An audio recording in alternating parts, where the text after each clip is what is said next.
Hai semua, kembali lagi dalam segmen Borak-Borak Gempita Studio. Saya Nurul. Dan saya Koyum, kami daripada unit TVPSS SMK Gemas.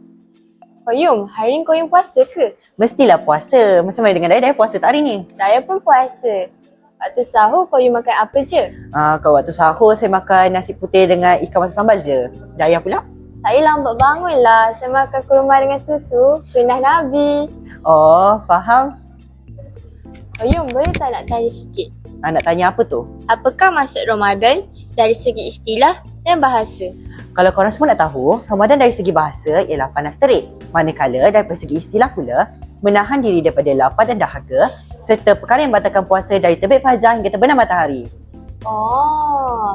So Daya, kita nak buat apa hari ni? Kita borak santai-santai je nak? Boleh? Daya nak borak apa tu? Koyum tahu tak? Kalau dalam situasi ni ada orang tu pengsan tapi dia sedar sebelum waktu maghrib. Koyum rasa dia punya puasa sah ke batal? Mungkin batal kot. Salah. Kalau kita pengsan tapi kita sedar sebelum waktu berbuka, kita punya puasa dikira sah. Oh, baru saya tahu.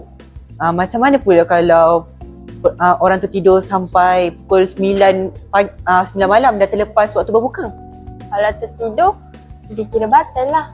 Sebab dia bangun selepas waktu berbuka. Oh, Daya ada soalan lain ke? Tak ada. Koyum ada nak share apa-apa? Yang saya tahu, Ustaz ada cerita kepada saya kalau kita baca Al-Quran, satu perkataan membawa 10 kebaikan. Kalau alif lam mim tu dikira satu perkataan ke 3? Oh tidak, maksudnya alif 10 kebaikan, lam 10 kebaikan dan mim 10 kebaikan. Oh, terima kasih Koyum. Sama-sama. Itu sahaja dari kami. Bye.